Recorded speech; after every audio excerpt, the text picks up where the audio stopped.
Alors, bonjour à tous. Bienvenue bienvenue dans votre épargne mérite toujours plus. Donc, je fais une petite présentation au début de Bourse Direct et de la réglementation. Donc, je me présente Nicolas Bazinet, je suis le directeur du développement du service épargne. Nous accompagnons les clients sur des stratégies de placement, d'épargne et d'optimisation fiscale. Nous allons aborder aujourd'hui le thème de l'immobilier au travers d'une SCPI qui est très intéressante. Donc, on va recevoir aujourd'hui Nicolas Kerr, le président de chez RIMEC. Donc, bonjour Nicolas. Bonjour Nicolas. Euh, mais alors, dans un premier temps, tout d'abord, je voulais vous faire un rappel sur Bourse Direct. Bourse Direct est agréé par la CPR et supervisé par l'AMF. Bourse Direct est un prestataire de services en investissement. Nous faisons la réception-transmission d'ordre pour nos clients et l'exécution d'ordre pour de comptes de tiers. Nous sommes conservateurs et teneurs de compte sur les comptes types PEA, PEA, PME et PEA jeunes pour nos clients.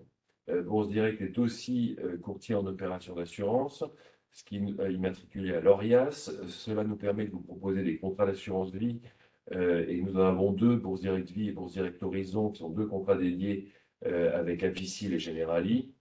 Euh, et de vous proposer aussi, en tant que COA, de vous proposer des plans d'épargne retraite, tout à fait. Bourse Direct est aussi conseil en investissement, ce qui nous permet de vous proposer d'autres produits que la bourse, dont les produits aujourd'hui, les SCPI. Voilà. Deuxièmement, nous allons aborder des points généraux et chaque investisseur doit tenir compte de sa situation personnelle et ne doit pas avoir ni la performance passée ni la défiscalisation pour une unique motivation de souscription. Il faut toujours bien comprendre le produit dans lequel on investit. Troisièmement, bien entendu, on a des définitions avantages et risques dont nous allons vous parler ici. Il faut bien comprendre que ce webinaire a un caractère promotionnel. Vous présentez des produits pour que vous souscriviez chez nous. Il faut toujours se référer au statut, au prospectus, au DIC avant de prendre une décision finale d'investissement. Quatrièmement, toujours tenir compte des performances passées, tenir compte que les performances passées ne préjugent rien des performances à venir. Et pour finir, nous allons vous faire une présentation de notre mieux pour vous présenter un contenu clair, exact et non trompeur. Durant le webinaire, vous avez un chat, vous pouvez nous poser les questions tout au long du webinaire. J'essaierai d'interrompre en fonction de la question Nicolas pour lui poser la question et sinon on reprendra les questions à la fin pour répondre à toutes les questions. Donc n'hésitez pas à poser les questions pour rendre animer un peu ce webinaire. Alors, pour animer, je suis sûr que Nicolas va le faire avec joie Avec et avec plaisir. brio. Donc, on va commencer. Alors, bonjour Nicolas. Bonjour Nicolas. Euh, alors, parlez-nous un peu de Remake. Qui est Remake? Alors Remake est une société de gestion d'actifs réglementée AMF par l'autorité des marchés financiers, donc qui est dédiée à la gestion de fonds immobiliers pour le compte de clients particuliers. Donc ça veut dire qu'on va s'intéresser à des produits que vous connaissez, des SCPI, des OPCI, des SCI, etc. Donc, et Remake, on l'a créé il y a un an et demi. Donc c'est une jeune société de gestion et qu'on a monté à l'initiative de David Sexig et moi-même. Nous sommes tous les deux cofondateurs de la structure et avons fédéré une équipe de 5 professionnels qui sont les key people de l'entreprise. Et la particularité, c'est que nous 7, en fait, on a tous travaillé à un moment donné l'un avec l'autre. Et donc, du coup, vous avez dans cette société de gestion une relation de confiance et surtout une expertise de ces hommes clés et de ces femmes clés d'ailleurs dans l'entreprise. Ce qui permet de bâtir une société de gestion, bah, non pas dans un garage, mais je dirais plutôt voilà, dans une situation qui permette à la société de gestion, vous allez voir par la suite, hein, de développer des stratégies d'investissement qui sont plutôt dédié à des grandes sociétés. Vous allez comprendre pourquoi. Nous, ce qu'on a souhaité, personne n'a attendu Remake Asset Management pour faire des SCPI, hein. Donc, nous, ce qu'on a souhaité un peu dans notre histoire personnelle avec David, c'est qu'on est passé de très grands groupes à des sociétés de plus en plus petites. C'est vrai, hein, c'est clair. Et en fait, on s'est rendu compte qu'on s'orientait petit à petit vers l'envie d'avoir un peu plus d'indépendance, de réactivité. Et c'est vrai que les grandes sociétés sont souvent un peu plus lentes à réagir. Et donc, de fil en aiguille, on a souhaité cette liberté. Donc, cette société de gestion, elle a le mérite d'être indépendante de tout groupe financier. Et donc, les choix d'investissement que nous le faisons évidemment de façon éclairée, mais surtout en toute indépendance, qui, je pense, en fait, permet une plus grande réactivité. Or, dans le marché que nous connaissons, bah, si vous n'êtes pas réactif, c'est un peu compliqué d'aller faire de la perf. Rien. J'ai oublié le bouton pour passer les slides. Bien sûr, bah ouais, ouais, tout à fait. Mais bon, on peut montrer Ah, bah alors, ouais, pardon. Hop, alors voilà, nos figures. Voilà, notre petite équipe. Alors aujourd'hui, on est une douzaine de collaborateurs, donc c'est pas mal hein, pour une société de gestion qui se lance. Grâce à un beau succès, grâce à un beau succès hein, de la collecte, on va en parler hein, de Remake Live, hein, qui a réalisé une très belle première année. Voilà. Alors, tac. Alors, on va attaquer effectivement, parler d'abord de bien comprendre ce que c'est que le marché immobilier et aussi de répondre à des questions sur, parce qu'on entend beaucoup, la presse se donne à cœur joie aujourd'hui, est-ce qu'il faut investir dans l'immobilier, Ouais, les taux, tous ces problèmes-là, est-ce que c'est opportun? ouais, Parce que sur une stratégie patrimoniale, d'aller chercher les revenus, en plus on parle de la retraite, donc c'est aussi c'est un produit qui répond très très bien aux problématiques retraite pour des revenus complémentaires, ouais, euh, des revenus complémentaires ou des revenus aussi différés avec la nue propriété. absolument. Voilà. Mais donc, le marché immobilier est-il en panne ou pas? Alors voilà, je pense que c'est très important et ça va prendre une grosse partie, j'imagine, de ces conversations parce que bah, on est dans un marché, dans un mouvement macroéconomique qui est un peu indécis. Alors nous, on a quelques pistes hein, qu'on va éclairer et qui ont des répercussions immédiates ou alors un peu plus long terme sur l'immobilier. Pour comprendre comment l'immobilier évolue par rapport à son environnement, effectivement, il faut bien se rappeler que surtout quand on est dans des produits comme la SCPI, ce qu'on attend d'une SCPI, c'est qu'elle produise des revenus récurrents les plus stables sur le long terme. En général, c'est vendu comme un complément de revenu pour la retraite, etc. Donc, si votre choix, c'est de faire de l'immobilier comme vous faites du trading, en fait, en bourse, bah, c'est pas bon parce que vous allez vous tromper. Parce que, on le sait, dans l'immobilier, il y a des coûts d'entrée qui sont généralement élevés, il y a des frais de souscription dans les SCPI, nous, on n'en a pas, mais il y en a généralement. Et donc, faire des entrées-sorties dans des fonds immobiliers, c'est pas bon. Donc, ce qu'il faut, c'est choisir un fonds sur lequel, bah oui, on va se marier avec, et puis on va aller chercher des compléments de revenus. Effectivement, si les valorisations de ces fonds bougent, elles montent, elles baissent, bah, c'est super si ça monte, si ça baisse, pas très grave, parce que on peut déterminer que sur des tendances très longues, il y a des études, hein, notamment de l'IUF qui le démontrent, sur des tendances longues, sur des durées d'investissement recommandées de SCPI, c'est très très rare d'être en performance négative, performance globale négative, parce que la composante revenu joue sur la plus grande partie des produits des produits de votre fonds. Donc gardons bien en tête que l'immobilier, c'est surtout un produit d'investissement locatif avec des revenus. Une fois qu'on a dit ça, La durée de détention, c'est 22 ans. alors oui, La durée de détention moyenne d'une SCPI, c'est exactement. 22 ans. Alors il y a plusieurs stats qui ont été faites, effectivement, c'est 22 ans, d'autres vont même un peu plus loin. Et en assurance vie, me dit-on, alors là je ne pourrais pas vous le confirmer, mais ce serait une douzaine d'années en fait, un détenteur en unité de compte. Alors pour vous parler de ce qui pourrait se passer en immobilier, de nos convictions, nous, on va vous dessiner ce qu'on lit du scénario économique qui va derrière décrire deux choses. Un, l'évolution de la situation locative qui va déterminer l'évolution des loyers, parce que, bah oui, on collecte des loyers et on distribue des dividendes, donc il va bien falloir comprendre comment ça va jouer. Et deux, l'évolution des taux, et donc le marché des capitaux. Bah oui, parce que un investisseur va pouvoir choisir, va pouvoir arbitrer entre plusieurs produits d'épargne en fonction de la performance qu'il produit, notamment, hein, et pas seulement, mais notamment. Et du coup, bah, il va se dire à un certain moment, bah, je vais plutôt faire des actions, plutôt faire des obliques, plutôt faire de l'immobilier. Donc il faut bien comprendre comment l'immobilier se comporte par rapport aux autres produits de placement, bah, pour imaginer ce que pourrait être la perf de l'immobilier demain. Donc l'évolution des taux, c'est très important en fait dans l'immobilier. Donc si je vais aller assez vite, il y a beaucoup d'informations dans ces graphiques, donc je vais essayer de vous synthétiser ce que nous on lit. Vous voyez déjà que nous on va faire une analyse européenne, parce qu'on a des convictions sur l'Europe à travers notre produit, donc on n'est pas seulement sur la France. On a un scénario macroéconomique sur la croissance et l'inflation. qui est, bon, certes, il pourrait être meilleur, mais il n'est pas totalement détestable. Certes, sur l'inflation, il y a des niveaux d'inflation relativement élevés dans certains pays, mais il semblerait qu'on soit arrivé à un certain palier avec le reflux des prix des matières premières qui pourrait derrière aussi ralentir l'augmentation des prix sur les produits de consommation, les produits manufacturés. Donc, on est certes à des niveaux élevés, mais plutôt sur un plateau. C'est ce que nous pensons en tout cas. Si on regarde le PIB, l'évolution, donc la croissance, on voit qu'il n'y a quasiment aucun pays, hormis le Royaume-Uni et la Suède, qui pourrait être en situation de récession en 2023.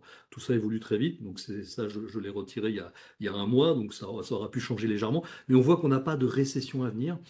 Ça, c'est important en fait à garder en tête pour comprendre ce qui pourrait se passer en immobilier. Deuxième point, ce qui est très important, ce qu'on voit historiquement en immobilier, c'est que la performance de l'immobilier, en tout cas d'entreprise, je ne parle pas d'immobilier d'habitation qui réagit à d'autres mécanismes, est très liée au niveau de la situation de l'emploi. Bah oui, évidemment, plus il y a d'emplois, notamment de l'emploi tertiaire, plus il y a des besoins de bureaux, il peut y avoir aussi des besoins de commerce, il peut y avoir des besoins.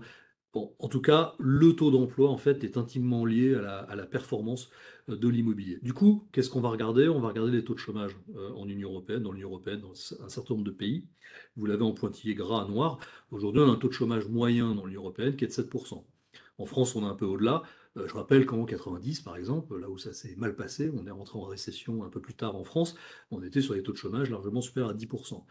Et si on regarde un petit peu les intentions d'embauche 2023, là j'ai pris l'indicateur Manpower janvier 2023, hein, bon ça vaut ce que ça vaut, hein, il y a plein d'indicateurs là-dessus, bah, on voit que les intentions d'embauche à cette époque-là, en fait, sont supérieures dans quasiment tous les pays à ce qu'elles étaient, ces perspectives d'embauche en 2022, soit avant l'invasion en fait, de l'Ukraine.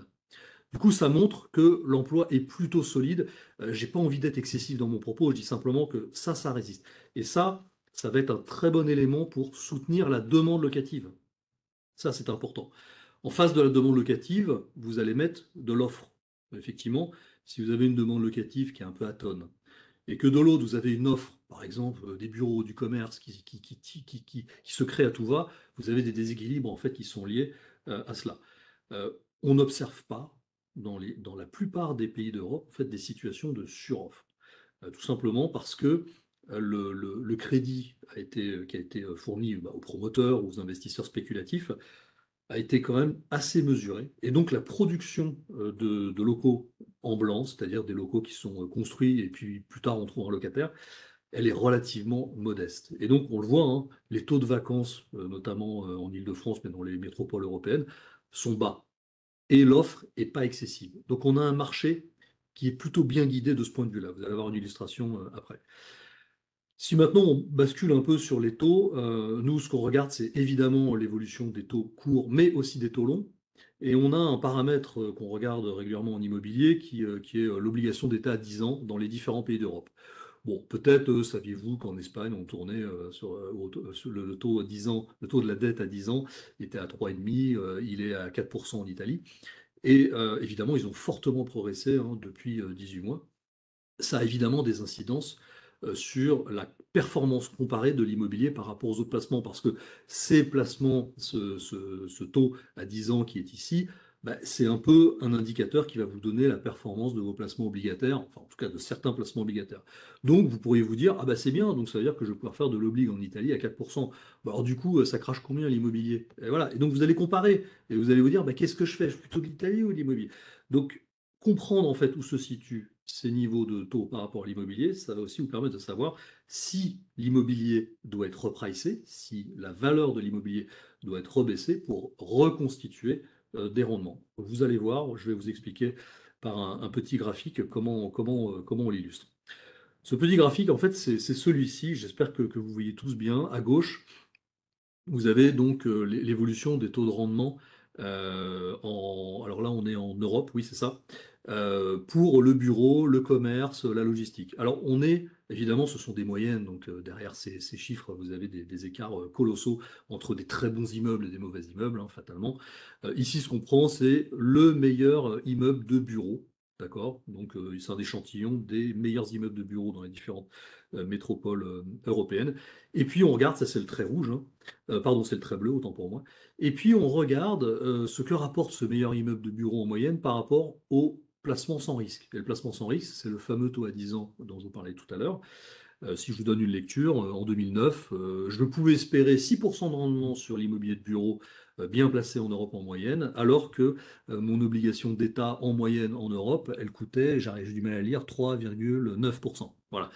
Alors, ça générait une prime de risque de 210 points de base, 2,1%. Donc, mon immobilier me rapportait 2,1 points de pourcentage en plus que mon placement obligataire. Du coup, bah, je me dis, ah bah, c'est bien, je vais faire de l'immobilier, j'aurai plus de renta, et donc voilà. Maintenant, vous voyez en fait que depuis une dizaine d'années, on est dans un cycle de baisse continue des taux de rendement, et on l'a vu sur les taux obligataires, hein, qui sont descendus à la cave, voire à des taux négatifs comme on le voit en 2020. Eh ben, l'immobilier a suivi la même pente. Donc vous voyez, hein, le trait bleu, le trait rouge, pouf, ils sont descendus jusqu'à un plus bas historique en 2021 pour les immeubles de bureau, 3,75, à peu près au même niveau pour les commerces. C'est-à-dire qu'à un moment donné, on disait, le meilleur immeuble de bureau dans une capitale européenne, bah, je m'attends à ce que ça me rapporte du 3,75 de rendement. Alors évidemment, quand vous avez une obligation d'État à 10 ans qui remonte à 3,5, bah, vous dites, ouais, mais est-ce que je rémunère bien mon risque immobilier? Parce que l'immobilier, c'est pas un long fleuve tranquille. C'est du vide locatif, c'est de l'obsolescence technique, c'est un jour, bah, cette localisation-là, bah, elle n'est plus appréciée des investisseurs, et donc on l'abandonne, et donc on déplace l'immobilier ailleurs, les employeurs. Donc il y a bien un risque à rémunérer, c'est cette fameuse prime de risque. Et ce qu'on considère aujourd'hui, c'est que si on regarde crûment les chiffres, et ils sont ici, c'est que vous avez une prime de risque aujourd'hui de 0,6 points de pourcentage entre le taux sans risque et l'immobilier. Et ben ça, c'est pas normal. Ça, c'est pas normal. Et il faut que la prime de risque se reconstitue. Alors ça veut dire quoi? Il faut que les prix de l'immobilier baissent, tout simplement. Il n'y a pas 36 manières de faire. Il y a une baisse des prix.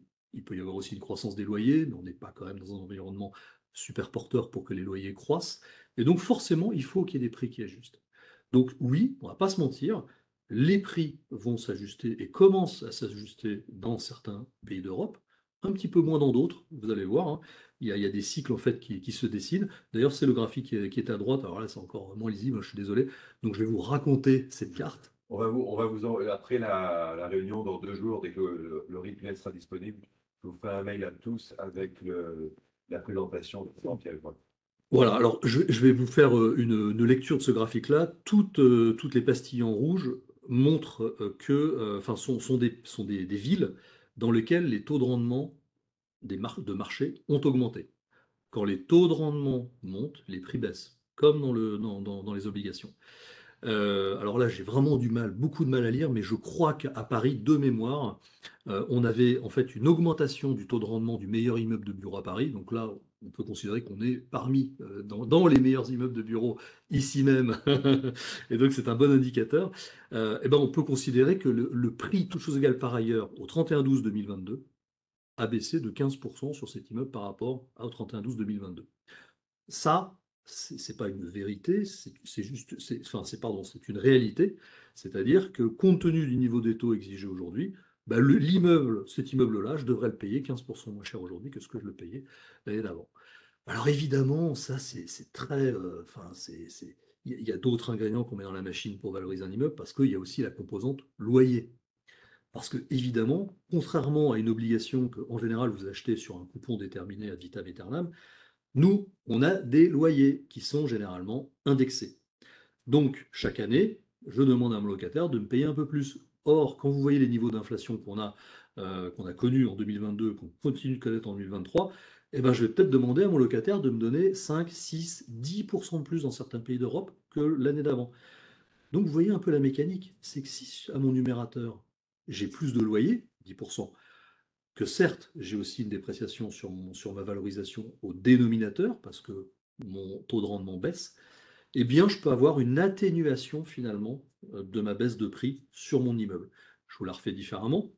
Si là, en 2022, il fallait que les prix étaient supérieurs à 15% à Paris pour les meilleurs immeubles de bureaux par rapport à ce qu'on connaît aujourd'hui, certes, du point de vue des taux, sauf qu'entre-temps, les indexations et les valeurs locatives ont augmenté. Donc, ce qui compense en partie cette baisse de prix. Ok. Donc, je ne serai jamais catastrophique, en tout cas aujourd'hui, hein, sur les prix. Non, il va y avoir des ajustements qui sont nécessaires pour reconstituer ces primes. En revanche, on a un vrai driver qu'on a dans l'immobilier, c'est le hedge en fait sur l'inflation qu'on peut avoir grâce à l'indexation, et puis grâce aussi à une situation locative sur l'immobilier de bureau l'immobilier de commerce un peu moins, l'hôtellerie qui reprend, qui est plutôt bonne. C'est-à-dire qu'on a des bons fondamentaux dans l'immobilier. Le problème, il est sur les taux, l'environnement de taux qui a considérablement bougé et qui continue de bouger. Voilà, je vous illustre un autre graphique, après vous aurez le loisir hein, de récupérer les autres slides, mais vous avez ici à gauche, pareil, hein, l'évolution des loyers l'année précédente dans les principales métropoles européennes. Vous voyez, en rouge, c'est 2021, en bleu, c'est 2022. Donc vous voyez on a une tendance haussière hein, sur les loyers. Alors c'est les loyers prime, hein, donc tous les immeubles de bureaux, évidemment, n'ont pas connu ces mêmes croissances, donc on est sur un benchmark. Et donc, on a des croissances de loyers qui sont réelles dans ces différents pays d'Europe, avec des niveaux de variation qui peuvent atteindre jusqu'à 20% dans certains pays d'Europe. Pourquoi, hein? C'est tout simplement parce qu'on a un emploi qui est fort et on a une offre qui est faible. Donc, j'ai envie de vous dire, hein, quand on dit le bureau est mort, le télétravail, le machin, oui, d'accord, il y a des immeubles obsolètes dont on va profiter pour les mettre à la poubelle et en faire autre chose. Ça, c'est clair et net, et il y a beaucoup de travail à faire, c'est vrai en Île-de-France, c'est vrai dans d'autres pays d'Europe. Mais l'activité locative, elle est bonne. Donc, du coup, on a un bon fondamental, de bons fondamentaux sur la partie revenu des fonds. Donc, je suis en train de vous dire que si vous êtes investi dans un fonds immobilier qui est déjà constitué, qui a un patrimoine diversifié, il ne va pas se passer grand-chose sur les revenus. Ça va peut-être un peu bouger, ouais, d'accord. Mais en tout cas, ça ne va pas motiver en fait votre sortie de la SCPI. Il ne se passera pas grand-chose sur les revenus. Nous, c'est notre sentiment. En revanche, il peut peut-être se passer des choses sur les prix. C'est un petit peu ce qui va guider nos convictions. Nos convictions, en fait, elles sont guidées par l'accès au crédit. Vous savez que l'immobilier est un gros gourmand de dette. J'ai déjà un indicateur à vous donner. On a connu une crise financière en 2006, 2007, 2008. Hein. Les fonds immobiliers, évidemment, étaient impactés, hein, mais un peu moins que les autres classes d'actifs, mais quand même.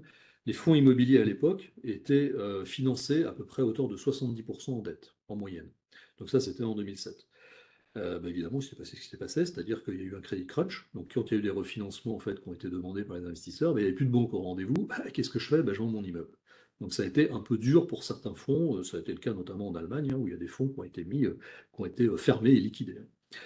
Aujourd'hui, qu'est-ce qu'on constate? C'est que c'est pareil, cette moyenne aujourd'hui, elle est à 50% de levier. C'est-à-dire que les fonds immobiliers en Europe sont en moyenne leveragés, donc un taux de financement rapporté à la valeur des actifs d'à peu près 50%. Ce qui est quand même beaucoup plus raisonnable et ce qui donne déjà un indicateur sur le fait que ça résistera mieux à des mouvements de prix et donc il y aura peut-être probablement moins d'investisseurs qui seront forcés à vendre. Deuxième élément, moi, aujourd'hui, je suis en contact avec des banques régulièrement pour financer certains actifs. On n'a pas beaucoup de dettes, de levier, mais on discute avec des banques. Les banques sont toujours là. C'est-à-dire qu'il n'y a pas de sujet de crédit crunch. C'est simplement qu'elles prêtent plus cher. Donc, quand vous allez revoir votre banque pour refinancer, elle va vous dire: ah ben mon cher ami, pas de problème, je vous reprête la même quantité, mais ça va être plus cher. Quelle va être la conséquence de ce phénomène? Eh ben, en fait, vous avez des investisseurs, et notamment c'est le cas dans les pays anglo-saxons, les pays du Nord, mais aussi en Espagne, qui se finance à taux variable. Vous savez, en Espagne, peut-être que ça ne vous pas, on finance régulièrement à taux variable, en Irlande c'est le cas, au Royaume-Uni c'est le cas, et on peut se couvrir mais marginalement. Donc du coup, dès que les taux remontent, on se retrouve à payer des intérêts beaucoup plus élevés. Quand vous avez un investisseur institutionnel qui détient un immeuble de bureau, qui a mis de la dette et qui se retrouve en fait avec un coût du crédit qui augmente de x3, et que finalement le coût de sa dette lui coûte peut-être presque plus cher que le taux de rendement immobilier qu'il a de l'autre côté, qu'est-ce qu'il fait? Il vend. Et en fait, oui, c'est ce qui se passe. C'est que les pays dans lesquels la structure du marché de la dette est plus à taux variable qu'à taux fixe, bougent plus vite. Et il y a beaucoup plus de vendeurs, en fait, prêts à se débarrasser de leur immeuble. Et quand vous êtes prêt à vous débarrasser d'un immeuble, si vous voulez vendre, vous baissez votre prix. C'est exactement ce qui se passe, c'est que l'ajustement des prix, il se fait le plus rapidement en Irlande, en Angleterre, en Espagne.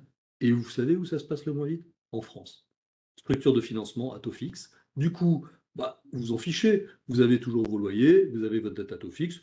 Puis bon, vous attendez que ça se passe, que le refinancement, que la date de refinancement arrive. En général, elle est très lointaine, donc il n'y a pas vraiment de danger. C'est pour ça, en fait, qu'en France, en tout cas sur l'immobilier d'entreprise et notre métier, il y a pas de grand mouvement. Un peu comme dans l'habitation, où en fait, il y a une espèce d'expectative, on se dit, ça doit bouger, mais ça ne bouge pas. C'est une caractéristique de la France, mais pareil dans le sens, ça redémarre moins vite aussi en Et ben France. Hein. voilà, c'est souvent le cas, et je crois que ça marche aussi dans d'autres domaines de notre économie. C'est beaucoup plus de résilience, mais beaucoup plus de mollesse aussi en démarrage.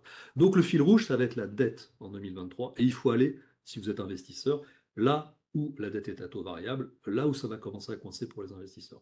C'est ce qui vraiment, nous, a guidé notre démarche opportuniste sur notre produit, donc Remake Live. On a vraiment donné un grand coup de volant après l'Ukraine, en fait, concrètement, sur les territoires, les pays sur lesquels cette structure de financement était plutôt défavorable.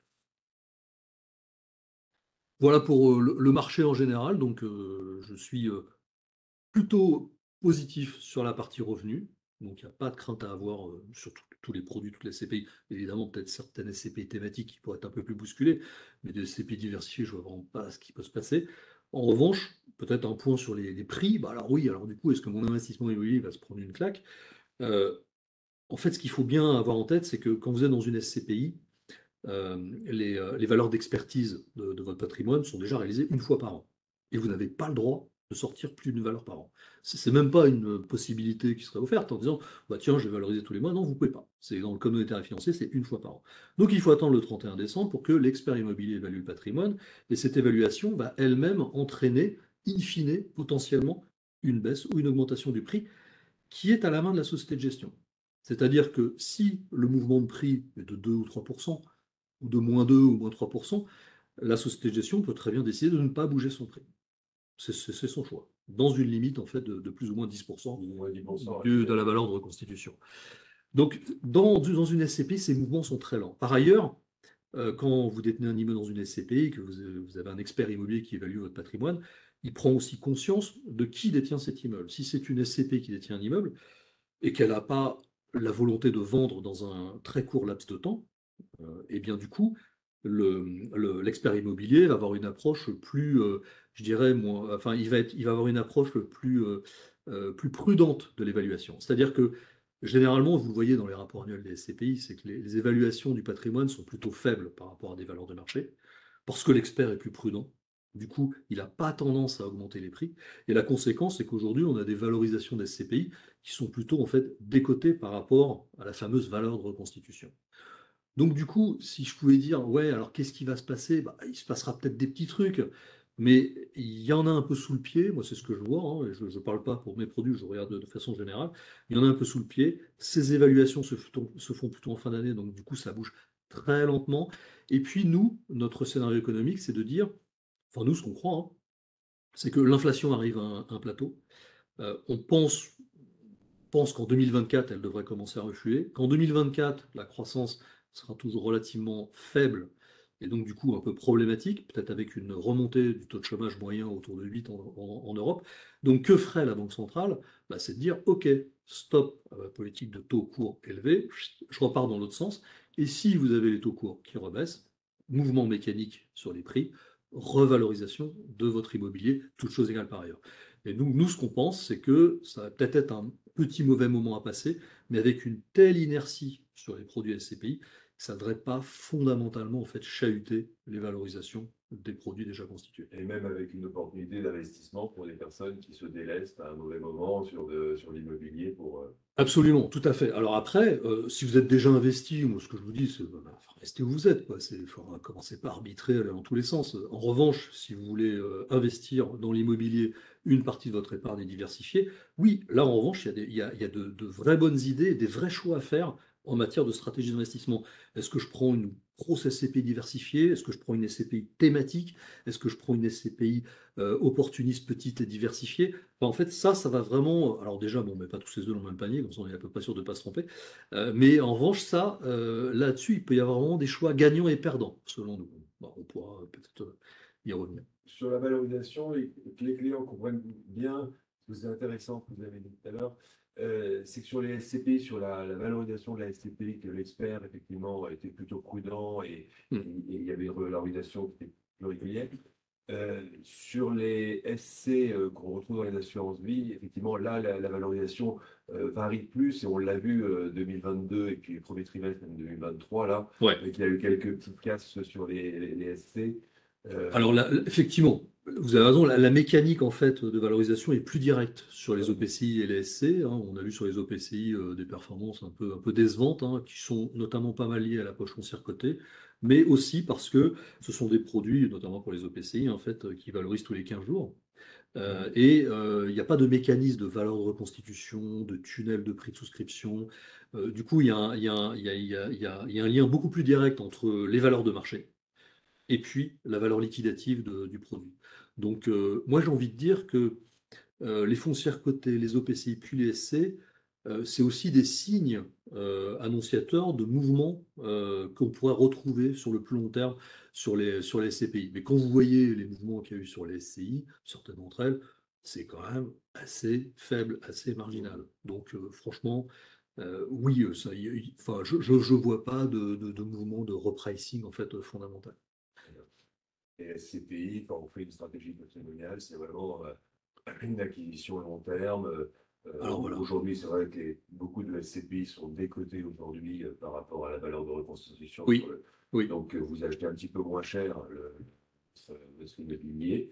Même les gérants n'ont pas revalorisé dernièrement parce qu'ils ont anticipé aussi un peu ouais, de cette remontée des taux et donc la baisse des prix.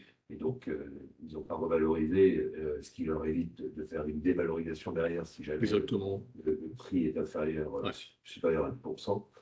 Donc, on est plutôt serein sur le SCPI. Dans la situation actuelle des taux, des niveaux de taux auxquels on est plutôt serein. Et puis, comme vous le disiez, c'est l'investissement immobilier, c'est d'abord sur 10 ans, et puis c'est d'abord les revenus et ensuite la valorisation, dans l'esprit, quoi. Nous, on a vendu des SCPI il y a plus de 20 ans. Et les clients les ont toujours. Ouais, en général, c'est la blague, c'est qu'on dit qu'on meurt avec ces SCPI. Il ne Oui, faut pas que oui, les SCPI oui. tuent, c'est qu'en fait, on la garde généralement pour la transmettre. Et c'est C'est un un peu le cas. super produit de transmission parce que ça se divise par enfant et on peut Ouais, faire ça évite les indivisions. ouais, Ça, c'est très, très bien. Donc, exactement. acheter des SCPI, le nombre de parts par un multiple d'enfants. C'est une bonne idée. Bien, alors on peut peut-être. Alors, je vous ai donné en fait les impacts sur les SCPI. Nous, en fait, on pense que il va y avoir des stratégies gagnantes. En tout cas, c'est notre avis, hein, donc on est prêt à en discuter. N'hésitez pas à poser vos questions. Pour les raisons que j'expliquais précédemment. La quantité de crédit va se réduire. Donc, c'est-à-dire qu'il y a moins de cash dans la machine. S'il y a moins de cash dans la machine, on va réduire les volumes de transactions. Offre et demande. Si j'ai moins d'offres, bah, évidemment, la demande s'adapte, les prix s'adaptent fatalement. Et donc, le premier indicateur qu'on constate dans le marché de l'immobilier résidentiel aussi, hein, mais aussi de l'immobilier entreprise, c'est qu'il y a une baisse des transactions. Ce qui va impliquer en fait peut-être des défauts sur la dette, parce que bah, si je ne peux pas vendre mon immeuble, je suis en défaut, donc du coup je vais devoir peut-être accélérer ma dette, mais ça je parle bien des investisseurs qui ont pas mal de dettes et qui se retrouvent en fait à devoir refinancer leurs actifs, ou alors parce qu'ils sont financés majoritairement à taux variable. Du coup, cette situation en fait va peser sur les valorisations, comme on l'a vu, d'accord? Vous avez combien de dettes chez vous là aujourd'hui? Nous, on est à moins de 20%, on est à 17, Moins de 17%. Ouais, mais nous, on a un usage de la dette qui est un peu différent d'un investisseur traditionnel. Vous savez, vous avez des investisseurs qui disent moi, je mets 60% d'effet de levier parce que dans ma perf, ça permet de nanana.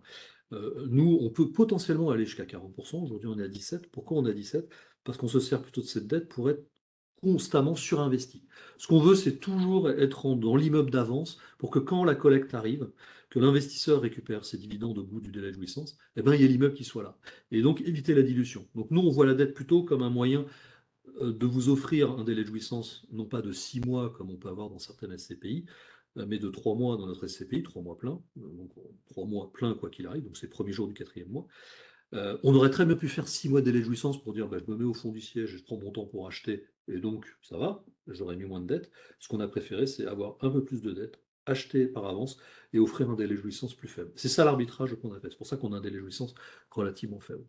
Du coup, bah, ce phénomène va peser potentiellement sur les valos, on l'a discuté tout à l'heure, et ça va surtout redonner la main aux acteurs en full equity, donc ceux qui achètent en cash, ceux qui n'achètent pas avec de la dette.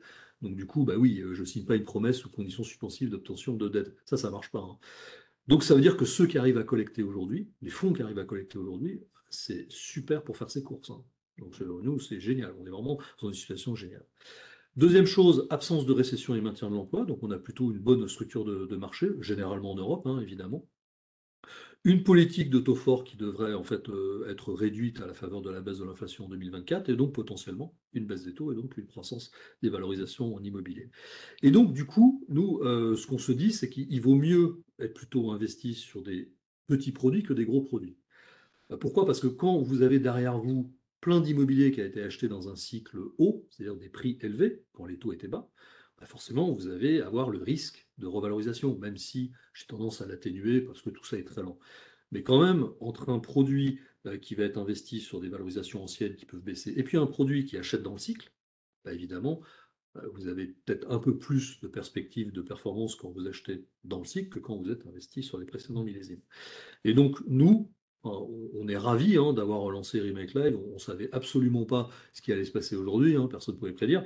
Mais on est vraiment en train d'investir dans un cycle où on peut faire notre marché auprès d'investisseurs qui se débarrassent de leur immobilier.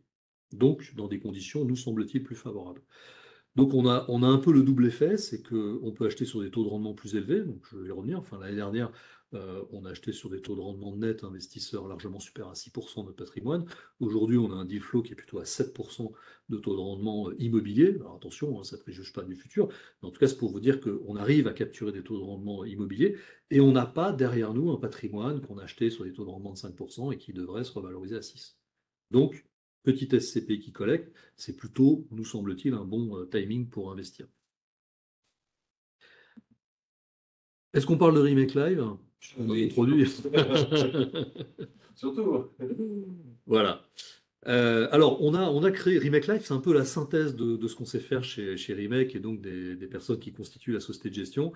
C'est une SCPI qui est internationale, ce qui est assez rare pour une société de gestion qui se constitue, parce que c'est quand même des processus d'investissement plus complexes, mais il se trouve qu'on sait faire et on adore faire cela avec David notamment. Et donc du coup, une SCPI qui est diversifiée régionalement, donc en l'occurrence internationalement, qui va être aussi diversifiée sectoriellement. C'est-à-dire qu'on va investir dans tout type d'immobilier d'entreprise. Alors évidemment, vous allez voir, on va avoir des exclusions, on va faire plus, on va faire moins, mais vous allez comprendre en fait pourquoi on a choisi en fait d'être diversifié. D'ailleurs, on a vu sur les statistiques de collecte que c'est clairement ces pays-là qui collectent le plus. Alors ça ne veut pas dire que c'est forcément les meilleurs, mais ça veut dire que c'est peut-être celles qui, dans le contexte actuel, offrent peut-être voilà, une forme de sécurité, d'adaptabilité en fait dans un environnement qu'on ne maîtrise pas. Stratégie, en fait, on va y revenir, une approche tournée vers la valeur foncière. Alors, c'est quoi? C'est que, en fait, notre fil rouge, c'est qu'une fois qu'on a dit qu'on faisait de l'immobilier d'entreprise en Europe, bon, ok, mais alors vous allez où? On va y venir. Ben, on va aller plutôt dans les métropoles et on va avoir une analyse d'abord par le foncier et enfin par le bail. Vous allez voir. Donc, c'est d'abord une analyse par le foncier et ensuite par le bail. Et puis, on a un engagement ESG avec un label ISR, ça c'est d'un classique. De toute façon, on ne peut pas sortir un produit sans être ISR. Moi, je ne comprends pas qu'on puisse le faire aujourd'hui en immobilier. Et puis, on a une poche sociale qui vient se surajouter à l'engagement S social de nos paramètres ESG, sur lequel je reviendrai, et qu'on a voulu, en fait, vraiment, cette approche, en fait, ESG est systématique à l'ensemble de nos gestions. Donc, c'est ce qu'on fera régulièrement sur les autres produits, et avec ce curseur social qu'on a voulu pousser. En fait, dans l'immobilier, je pense qu'on est assez fort dans l'environnemental. En tout cas, on est assez coercitif. Il y a des choses, des lois qui existent. En revanche, sur la lettre S de l'ESG, environnemental, social, gouvernance, sur le S, on trouve ça un peu léger. Et donc, on a voulu apporter notre patte en plus, en montrant que l'immobilier peut être performant, mais aussi vecteur d'une performance sociale. Vous allez voir en fait ce que ça veut dire. Avec les performances qui sont ici, comme on a un nouveau fonds, on vous donne des performances prévisionnelles, voilà, avec un TRI à 5,9 et un taux de distribution à 5,5. Je m'arrête juste pour l'instant là-dessus, c'est que 0,4% en fait d'écart entre les deux taux, ça montre quoi? Ça montre qu'on a été, nous, extrêmement prudents dans nos hypothèses de valorisation de la SCPI sur le long terme, puisque l'écart entre les deux, c'est la variation de valeur, concrètement, dans ce TRI. Tout simplement parce qu'on savait quand on a créé la société qu'on était plutôt dans un cycle haut et pas un cycle bas. Donc on est modeste et de toute façon, on n'achète pas une SCPI pour la revalorisation, on achète une SCPI pour la qualité, sa capacité à générer des rendements récurrents sur le long terme. C'est important, ça. Oui, oui, mais on ne pile pas sur les SCPI. C'est pas bon, c'est un mauvais, franchement, c'est un mauvais plan. Alors, si on parle de la catégorie, je vous ai dit, on est diversifié. On investit dans tout type d'immobilier d'entreprise. du bureau, du commerce, de la logistique, de l'activité, de la santé, de l'hébergement géré, etc. Bon, en revanche, bah, évidemment, comme on a cette possibilité-là, bah, on s'offre un terrain de jeu, si on est sur l'Union européenne, de 250 milliards d'euros de pipeline. Donc on a en face de nous un marché qui est extrêmement profond. Alors pourquoi on a fait ça? Je ne suis pas en train de dire oui, il ne faut pas faire des thématiques. C'est loin de moi cette idée, parce qu'il y a des thématiques, franchement, que j'aime, que j'apprécie. C'est simplement que on fait face à un beau succès, donc on est ravi dans notre produit. Et si vous avez un beau succès en face d'une stratégie de niche, eh ben, il peut se passer un drame, hein. C'est que finalement, vous êtes investi, vous investissez beaucoup d'argent dans une, dans une classe d'actifs qui est très étroite, et donc du coup, bah, vous investissez mal, parce que je rappelle que bien acheter, c'est pouvoir choisir. Donc plus votre pipeline, plus ce qu'on appelle le deal flow est large, plus vous avez votre capacité à arbitrer les bons deals par rapport aux mauvais deals. Et donc du coup, nous, ce qu'on a souhaité, c'est plutôt pouvoir avoir cette diversification pour aller là où il y a des bons plans à faire. Voilà, concrètement. Donc concrètement, ce qu'on va plutôt ne pas faire, c'est ce qu'on ne sait pas faire, et on le dit, ou alors on pense que les prix sont un peu élevés. Et donc on attend en fait un meilleur point d'entrée. Par exemple, les centres commerciaux, je ne sais pas faire. La logistique, c'était trop cher, ça va devenir probablement moins cher. Le médical, c'est quelque chose en fait qu'on ne connaît pas, donc franchement, on n'a pas d'opinion là-dessus, hein. C'est qu'on n'a pas d'opinion. En revanche, on va faire tout le reste. D'accord? Donc on va être diversifié. Ça veut dire qu'on n'a aucune catégorie d'actifs qui va être supérieure à 50%, hein. C'est ça que ça veut dire. Alors, sur la stratégie, là, c'est vraiment un point très important par rapport à nos confrères. Moi, j'entends en fait, voilà, certains dire, bah, des investisseurs par exemple, dire, ouais, mais il y a un bail de 12 ans, il y a un loyer, donc c'est cool. Ouais, enfin, ok, sauf que, très bien, mais l'immobilier, c'est d'abord une histoire de localisation, hein. Donc, nous, ce qu'on a voulu faire au sein de cette SCPI, c'est avoir une approche en fait inverse, c'est qu'on part d'abord de la localisation. Alors, on choisit des métropoles de plus de 250 000 habitants, on va plutôt aller en périphérie proche de ces métropoles, c'est-à-dire qu'on ne va pas aller dans la ville-centre, parce que bah, déjà personne n'a attendu Remake, hein, pour investir dans la ville-centre, donc il y en a plein qui savent mieux faire investir sur les Champs-Élysées que Remake, donc c'est pas du tout notre objectif.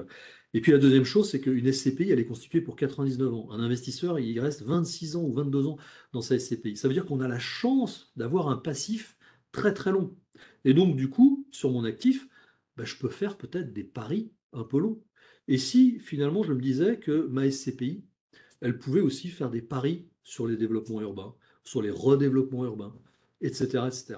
Et donc ce qu'on a voulu faire, c'est justement aller là où les choses vont se passer. Donc on a plutôt un biais d'aller sur les territoires peut-être pourrait considérer qu'aujourd'hui, bah ouais, tiens, c'est pas là où je vivrais. Ouais, très bien. Mais vous voyez, peut-être que dans 20 ans, c'est là où il va y avoir de la valeur. Donc, on va avoir cette approche foncière au sein de ces territoires de plus de 250 000 habitants. Et ensuite, une fois qu'on a cette localisation qui est déterminée, on va s'intéresser à l'immeuble, le bâti, ses caractéristiques techniques, mais pas seulement. Aussi sa densité sur sa parcelle. Bah oui, si l'immeuble est petit sur un grand terrain, il va peut-être se passer un truc dans 15 ans. C'est possible, hein. Donc ça, on va le regarder. Donc on n'est pas des promoteurs, on n'est pas là pour casser des immeubles et les refaire, on fera jamais ça. Mais simplement, on va se dire, tiens, il y a peut-être de la densité à aller chercher sur sur ce terrain-là. Et après, à la fin, on va regarder le bail.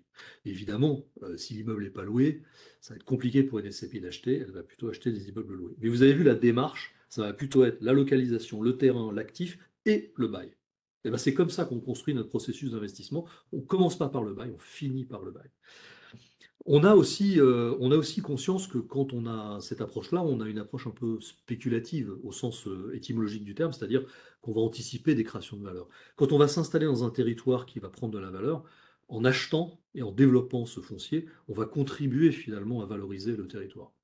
Or, sur les territoires dans lesquels les prix aujourd'hui ne sont pas élevés, vous avez des populations qui y vivent. Et ces populations-là, bah, au bout de 10 ans, elles se retrouvent en fait finalement évincées de ces localisations, parce que ça coûte trop cher tout simplement.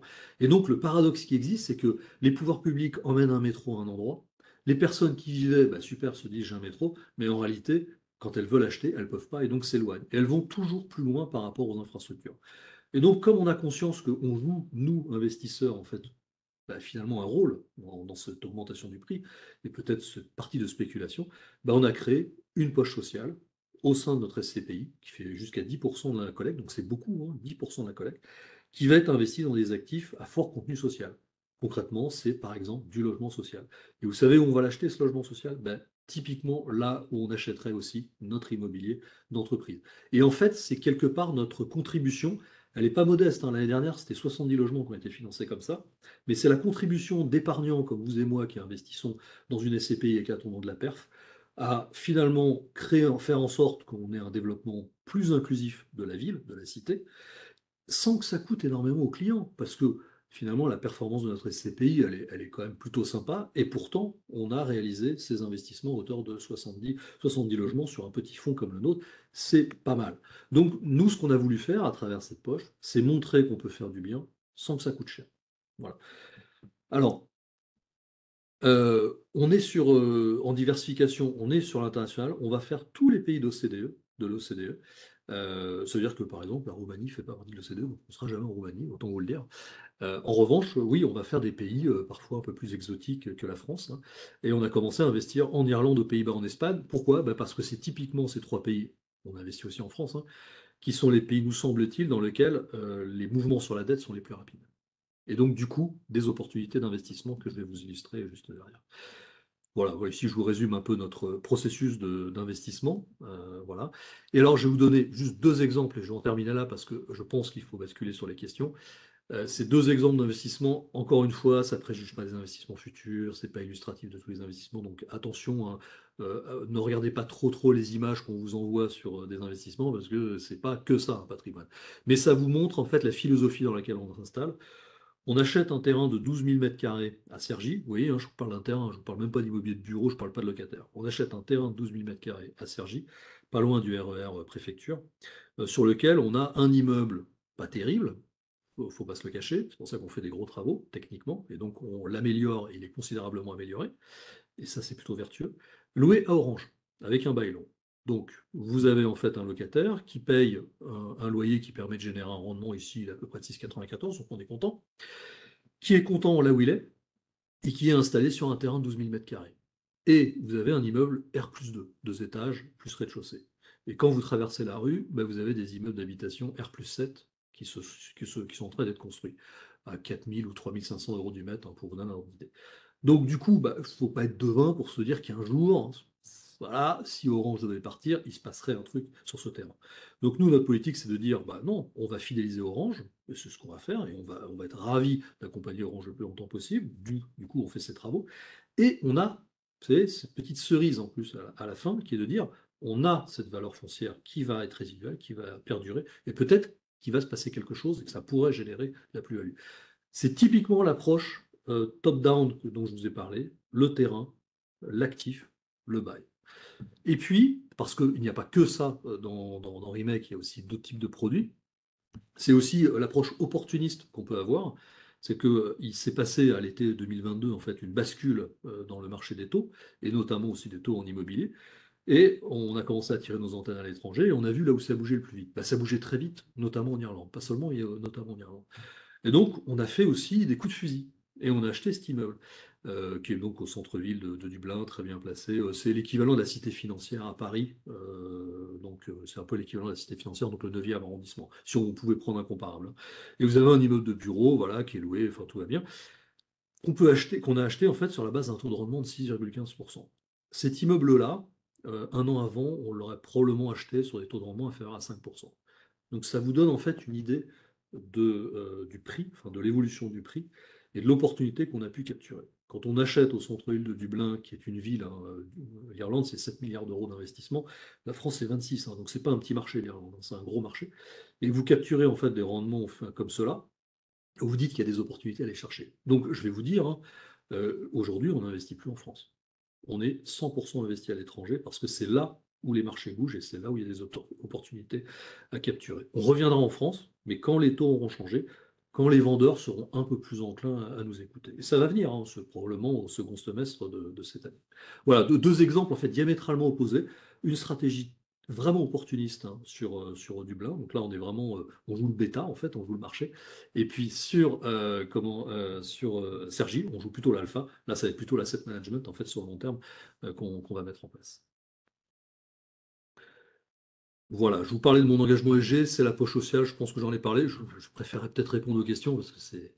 Alors, il n'y a pas énormément de questions. Il y a une question, mais je vais l'aborder après. Donc une approche opportuniste, mais c'est aussi un peu dû à la taille de la SCPI qui vous donne une facilité euh, Ouais, d'être plus voilà, mobile, plus plus mobile et réactif. à Ouais. l'écoute de tout. Mm. Voilà. Euh, il y a euh, sur vous avez des caractéristiques sur votre SCPI qui sont assez novateurs. Ouais. Est-ce que vous êtes la première SCPI à faire de ne pas prendre de frais de souscription? Alors pas la première, non, mais par contre, Ou ouais, la dans deuxième, une autre époque, j'ai pu la concevoir, effectivement. il y a deux ou trois SCPI, je crois, qui ne Ouais. prennent pas de frais aujourd'hui sur la place, et donc, dont la vôtre, Alors de frais d'entrée, de je tiens à le frais, préciser. de frais d'entrée, Voilà. effectivement. Est-ce que vous pouvez nous parler pourquoi vous avez disrupté à ce point-là? Alors effectivement, on n'est pas nombreux, on est trois, mais je sens que d'autres vont suivre. On a l'habitude dans les SCPI de payer 10% de frais de souscription à l'entrée. Alors après, c'est plus, c'est moins. Donc franchement, je n'irai pas dans les détails, mais grosso modo, on paye 10% à l'entrée. Ce qui fait que dès le lendemain de son investissement, on a pour une valeur de part à 100 euros, 90 euros d'investissement. Et donc du coup, on se retrouve en fait avec une moins-value latente de 10 euros. Alors c'est pas très grave. Moi, je suis pas en train de dire ouh là là, c'est pas bien. Parce que comme vous détenez votre SCPI pour 22 ans, vous vous en moquez. Enfin, cette moins-value, vous allez l'absorber et puis ça finira par bien se passer. Donc mon propos, c'est pas de dire oh là là, c'est pas bien de faire cette moins-value. Non, nous, ce qui nous gênait, c'est que en fait, le fait de payer pour voir, parce que c'est un peu le principe, hein, commencez par payer, et puis vous verrez, ça se passera bien. C'est quelque chose que, enfin, moi, je suis pas trop prêt à entendre, que aussi mes collègues sont pas trop prêts à entendre, et je pense qu'une certaine aussi catégorie d'investisseurs, d'épargnants, sont pas tout à fait prêts à entendre. C'est-à-dire, commencer par dire tu vas payer 10%, et puis ensuite tu verras, ce sera bien. Je trouve que c'est pas une promesse qui aujourd'hui est encore tenable. Ça peut peut-être se faire il y a 20 ans ou il y a 10 ans, très bien. Et donc, ça c'est le premier point. Donc c'est cette philosophie. Le deuxième point, c'est que finalement, si vous payez des frais de gestion plus élevés, parce que évidemment, si on n'a pas de frais d'entrée, on a des frais de gestion plus élevés, ces frais de gestion permettent de rémunérer notre réseau de distribution, hein, ni plus ni moins. Bon, ça rémunère aussi la société de gestion, mais au lieu d'avoir des frais d'entrée, on rémunère de façon récurrente nos distributeurs. C'est aussi une façon de dire que tant que vous êtes content de votre SCPI, vous êtes prêt à payer des frais de gestion un peu plus élevés. Et puis si vous n'êtes pas content, vous sortez, mais vous sortez pas avec ces 10 de moins-value, cette moins-value en fait que vous assumez dès le premier jour sur d'autres produits. Donc du coup, vous avez quand même une plus grande liberté voilà, d'agir. Vous n'êtes pas enfermé dans votre produit qui vous déçoit. Parce qu'on me dit oui, mais alors du coup, vous avez des sorties, des entrées, vous êtes dans un produit pas liquide, donc du coup c'est compliqué. Ouais, attendez, vous pouvez pas dire quand même que vous allez enfermer votre client dans un produit et que même s'il est mécontent, il sortira pas. Non, je suis désolé, un client mécontent, il sort et il prend sa peau. Ça, c'est le deuxième point. Troisième argument, c'est que on a voulu créer un produit qui soit distribuable en titre. Donc vous pouvez souscrire dans la SCPI en titre auprès de votre conseiller en gestion de patrimoine, et puis aussi en assurance vie. Et c'est ce qui fait aujourd'hui le succès de la SCP en termes de collecte. On est ravis. Aujourd'hui, on capitalise que presque 200 millions d'euros alors qu'on a un peu plus d'un an d'existence. Donc c'est un très beau décollage parce que ça a été aussi guidé par l'assurance vie. Et qu'est-ce qui s'est passé en assurance vie? C'est ce qu'on avait identifié au moment où on a créé ce produit. C'est quand vous souscrivez en assurance vie, vous prenez une unité de compte, vous la souscrivez 100 euros, et puis le lendemain, on vous dit que ça vaut 83, 84. Voilà, vous n'êtes pas habitué. Si vous êtes qu'en assurance vie, vous n'avez jamais fait vous n'avez jamais investi en direct dans la SCPI. Donc vous décrochez votre téléphone, vous dites ah mais qu'est-ce que c'est que ça? Et de moins-value. Du coup, et puis c'est pareil, dans les systèmes informatiques des assureurs, c'est pénible d'avoir un prix d'entrée différent d'un prix de sortie. Et ce qu'on a voulu fabriquer, c'est finalement singer, j'ai bien dit singer, mais pas faire, singer l'équivalent d'une VL. Attention, ce n'est pas une VL, parce que c'est un prix de souscription qui est égal au prix de retrait, mais du coup, vous avez un prix identique à l'entrée et à la sortie. Et vous avez quelque chose de beaucoup plus lisible, beaucoup plus pur, notamment en assurance vie. C'est les trois arguments, en fait, qu'on déploie. Je crois savoir qu'au premier trimestre, les SCPI sans commission de souscription ont quand même bien marché et elles prennent des parts de marché. On a calculé qu'on avait un peu plus de 3% de parts de marché alors qu'on a à peine un an d'existence. Donc c'est un vrai succès. Donc je sais que ça ne plaît pas à tout le monde, ça ne plaît pas aussi à certains distributeurs, mais je pense que c'est le sens de l'histoire. Voilà. Oui, oui, il faut un peu j'étais importante sur les SCPI, pas mal de Alors, là-dessus. justement, sur cet exercice-là, notre propos, c'est jamais de dire que ça coûte moins cher au global qu'une SCP avec des frais. En fait, ce qui se passe, c'est qu'au lieu de payer tous les frais d'un coup et ensuite de payer moins de frais de gestion sur la durée, bah, vous payez rien au début et ensuite plus de frais de gestion. Donc du coup, il y a un moment donné, vous dites, ouais, mais alors il est quand l'effet ciseau? À quel moment je vais payer chez Remake Live plus de frais que dans une SCP avec des frais d'entrée élevés? Alors là, ça dépend des hypothèses, hein, le rendement, le machin. Nous, on a calculé que c'était 18 ans, d'autres disent c'est 10 ans, que c'est parfois même moins. Enfin bon, c'est normal, on défend chacun sa paroisse. Mais à la limite, le débat n'est pas là. On n'est pas dans une SCPI low cost, hein. Tout travail mérite salaire et surtout dans des SCPI techno qui investissent comme ça à l'étranger, il y a quand même un gros boulot, la partie ESG aussi. Donc oui, il faut rémunérer les sociétés de gestion et on ne prétend pas être low cost, hein, jamais de la vie. Et c'est pareil, les circuits de distribution doivent être aussi rémunérés pour le conseil qu'ils fournissent. Donc du coup, il y a pas, on n'est pas sur des montants de frais globaux sur 10 ans qui sont considérablement plus faibles que ce qu'on peut trouver par ailleurs. Simplement que la structure est différente.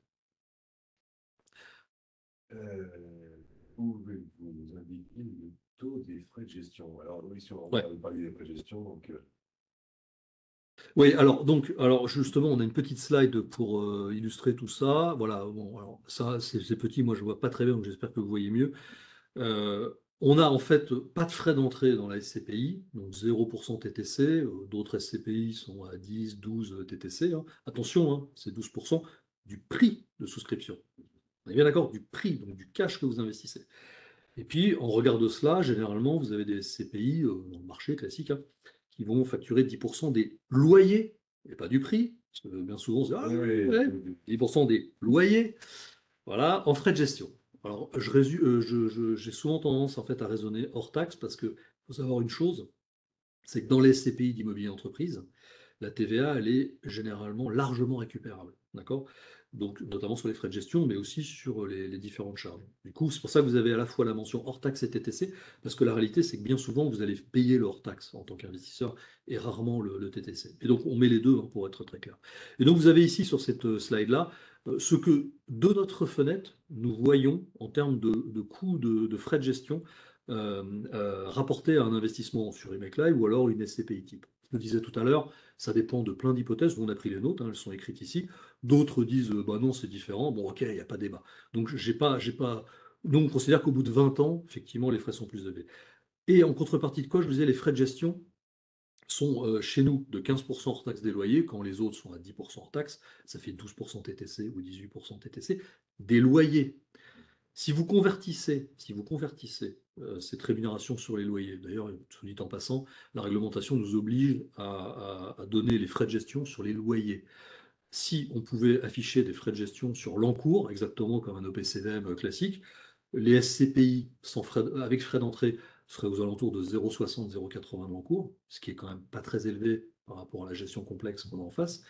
Alors que nous, on va plutôt être à 1% de l'encours, globalement, hein, grosso modo, hein, je suis en train de prendre des hypothèses.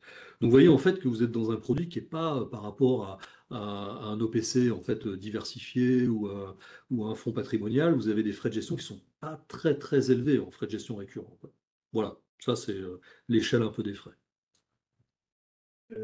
j'avais une question tout à l'heure, c'était comment fonctionne la vente de parts de SCPI en règle générale et effectivement le marché secondaire sur le Ouais. marché secondaire sur et pourquoi aujourd'hui choisir des SCPI qui collectent plutôt que des SCPI qui ont un marché Ouais. secondaire un peu. Exactement. Alors, quand on investit en immobilier, vous pouvez soit choisir d'investir dans un OPC grand public qui gère lui-même sa liquidité, c'est-à-dire que vous demandez au fonds de racheter vos parts et elles sont rachetées dans à peu près toutes circonstances, hein, sauf cas extrême évidemment. Donc vous avez en fait un fonds immobilier liquide, mais en contrepartie de quoi, s'il est liquide, c'est qu'il a 40% de valeur mobilière. Donc du coup, ce qui explique en fait hein, les performances un peu décevantes hein, des OPC grand public. Mais vous avez un fonds qui est ouvert et qui est assez liquide. Si vous regardez maintenant les SCPI, vous êtes dans un fonds qui n'est pas techniquement liquide. Pourquoi? Parce que la liquidité dans une SCPI, elle est fournie, sauf également dans des cas extrêmes, hein, elle est fournie par les souscriptions. Donc, les rachats dans les SCPI sont réalisés en face des nouvelles souscriptions. Donc, vous imaginez bien que si vous investissez dans une SCPI qui a un taux de croissance très faible de son encours, donc finalement peu de collecte rapportée à sa capitalisation, ben vous avez un produit qui est relativement peu liquide. Donc, si vous souhaitez arbitrer, céder vos parts dans cette SCPI-là, bon, bah, effectivement, de ce point de vue-là, vous aurez peut-être un peu plus de risques, peut-être, de ne pas être exécuté. Et donc, du coup, bah, de mois en mois, vous avez vos parts qui sont en attente, etc.